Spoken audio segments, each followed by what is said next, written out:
नमस्कार, सुवर्णाज किचनमध्ये मी सुवर्ण तुमच्या सगळ्यांचे स्वागत करीत आहे. आपण आज बनवणार आहोत गुलाबजाम. त्यासाठी आपण हा 1 किलो खवा घेतलेला आहे, तो पूर्णपणे फोडून घेतलेला आहे. आता आपल्याला याच्यात जोड मावेन एवढा मैदा घालून घ्यायचा आहे. नंतर हे पूर्णपणे चांगल्या पद्धतीने मळून घ्यायचं आहे आणि त्याचे गोळे बनवायचे.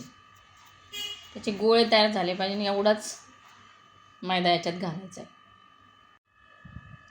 अशा प्रकारे हे सगळं पीठ मळून घ्यायचं आहे. त्याचे असे गोळे बनवून घ्यायचे,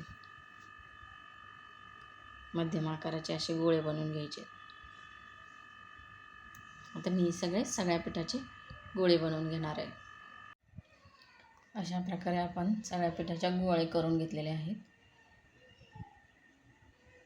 1 किलो खव्याला आपल्याला 1 वाटी मैदा लागलेला आहे आणि त्याचे असे आपण गुलाबजाम बनवून घेतलेले आहेत.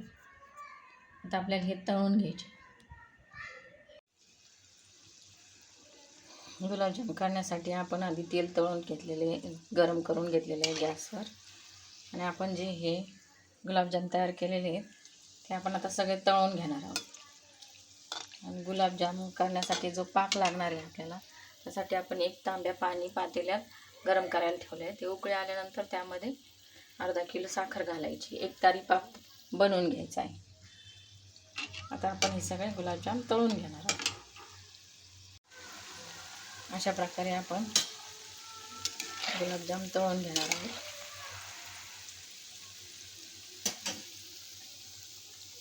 ह्या पाण्याला उकळी आलेली आहे. आता आपण यामध्ये साखर टाकून घेणार आहोत. उकळून घ्यायची साखर. अशा प्रकारे आपण 1 तारी पाक बनवून घेतलेला आहे. 1 तारी म्हणण्यापेक्षा हा थोडासा कच्चाच पाक बनवलेला आहे, कारण आपल्याला गुलाबजाममध्ये टाकायचं आहे सोकिंग करण्यासाठी. त्यानंतर आपण ह्याच्यात विलायची पावडर टाकून घेतलेली आहे.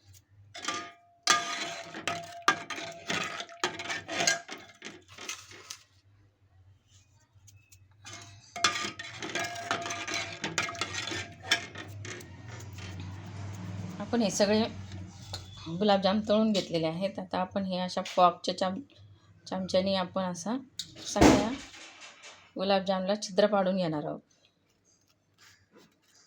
अशा प्रकारे त्यात पाक आतमध्ये घुसण्यासाठी, आणि याच्यावर आपण तो पाक तयार केलेला ओतणार आहोत. अशा प्रकारे आपण सगळ्या गुलाबजामला छिद्र पाडून घेतलेले आहेत. हे गरम असतानाच हा गरम पाक आपण याच्यावर ओतणार आहोत.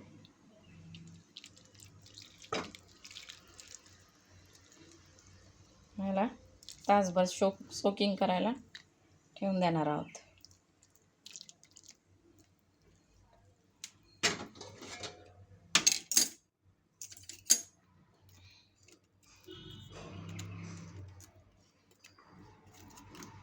हे आपले गुलाबजाम खाण्यासाठी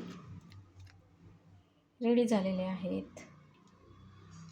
तुम्ही ही घरी रेसिपी ट्राय करा आणि कमेंटमध्ये नक्की सांगा तुम्हाला ही रेसिपी कशी वाटली ते. व्हिडिओला लाईक, शेअर आणि सबस्क्राईब करायला विसरू नका. बाय.